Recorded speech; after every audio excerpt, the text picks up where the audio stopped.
Hi, welcome back to Read Aloud EDU. Look who it is.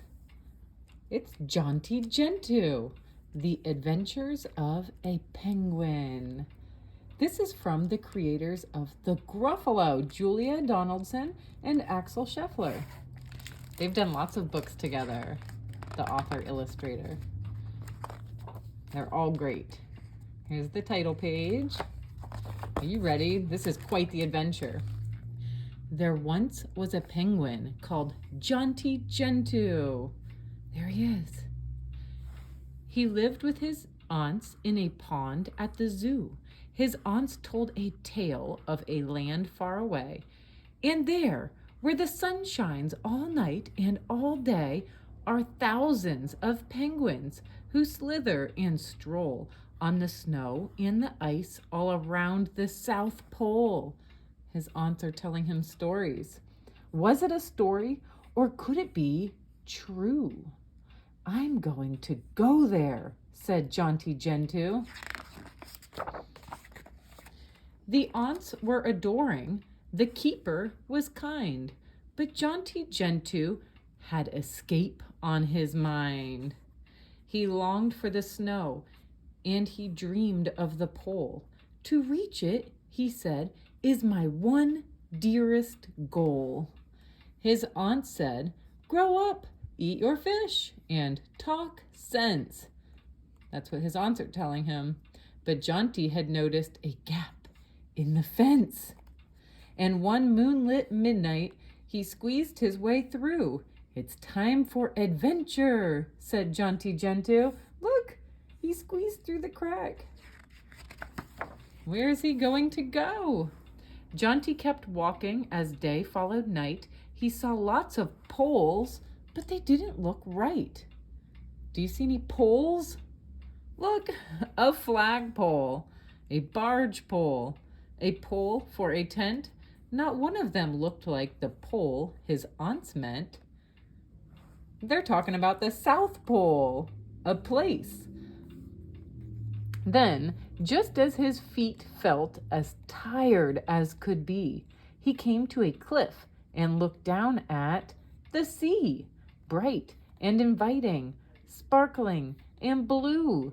Into the water dived Jonty Gentoo. Whoa! He saw the water and he jumped and dived down into the water. Penguins are very brave.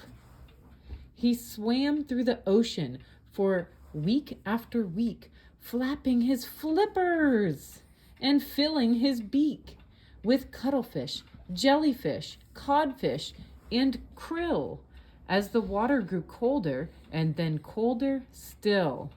This is the krill. Till one snowy day, he came up for air. He couldn't help feeling, I'm just about there.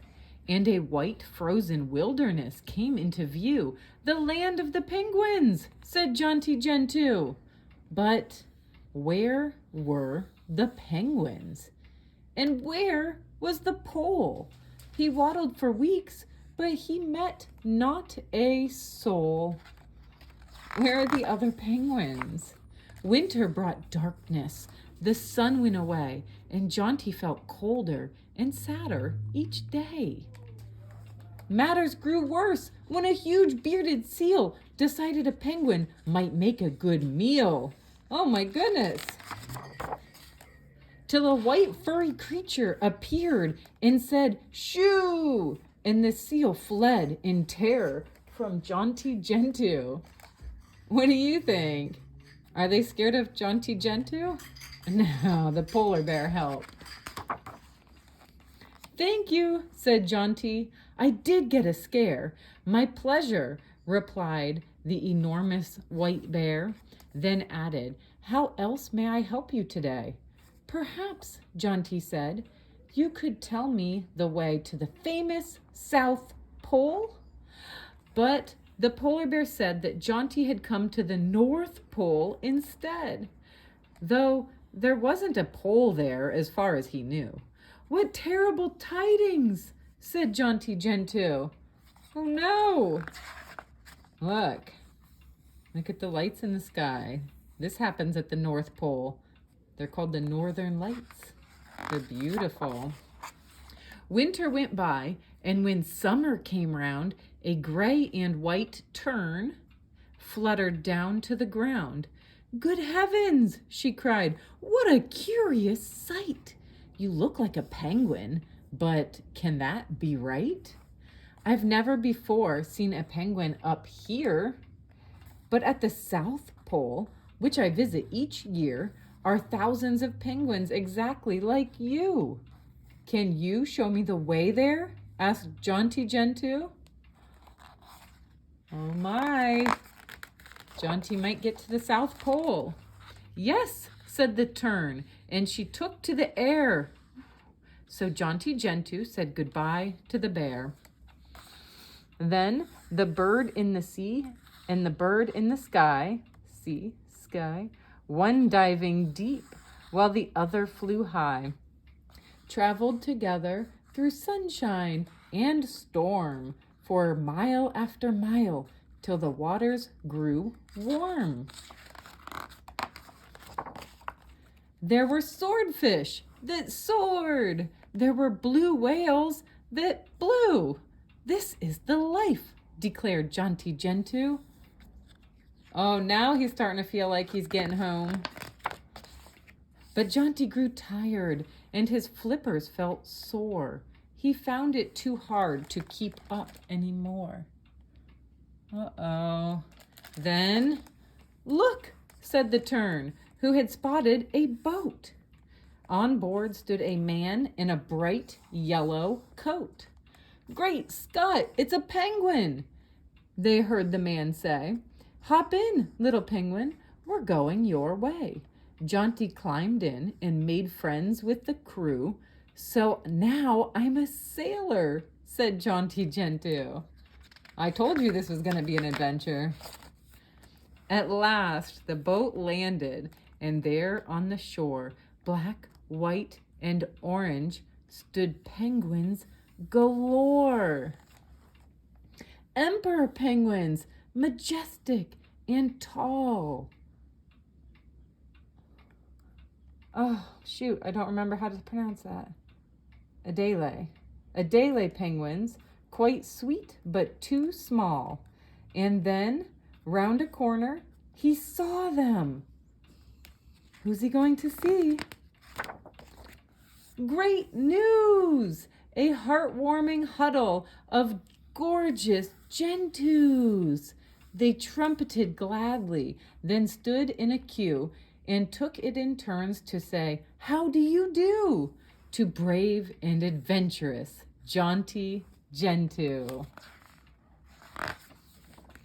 And half a year later, the tern turned and flew back north to the bear, stopping off at the zoo to visit the aunts who said, "Ah," and then, "Ooh," when the tern told the story of Jonty Gentoo. When the tern was flying back to the North Pole, she stopped to tell all of Jonty Gentoo's aunts that he made it to the South Pole. Look, here's some amazing bird facts. Jonty's story is full of amazing birds. Here's the Arctic tern telling the polar bear about Jonty's adventures. She's flown all the way from the freezing Antarctic right up to the Arctic. Arctic terns really do fly incredible distances like this, traveling from pole to pole and back again, almost 25,000 miles. Every year, they fly south, following the warm weather all the way to Antarctica.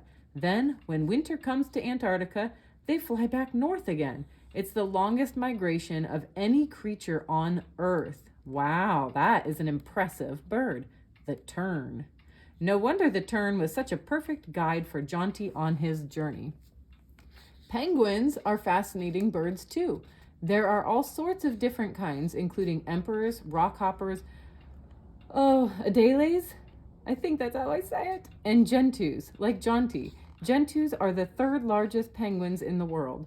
They grow up to 30 inches tall, and their long brush-like tails swish from side to side as they waddle. Gentoos are brilliant swimmers. With their sleek bodies and strong flippers, they're the fastest diving birds on Earth. Wow! They both are incredible birds. As Jonty discovered, penguins don't live in the northern half of our planet, so they never normally meet a polar bear. They live in the far south, mostly on and around the huge freezing continent of Antarctica. Jonty was sensible to run away from the bearded seal. Although bearded seals wouldn't really eat a penguin, they only live in the north and mainly eat shellfish. Penguins do need to watch out for leopard seals and killer whales. Gentoos cope well with cold weather, but like to raise their chicks in places without much ice, like rocky cliffs and beaches. A daddy Gentoo might give a pebble to a mommy Gentoo to show that he likes her. They might give each other a gift of a pebble. They make a nest together out of stones, and the mommy Gentoo lays 2 eggs in it. Then she and the dad take turns to keep their eggs warm till they hatch. Wow. Lots of great information in this book. And we just got to travel all the way to the North Pole and down to the South Pole with Jonty Gentoo. Thanks for reading. Don't forget to subscribe.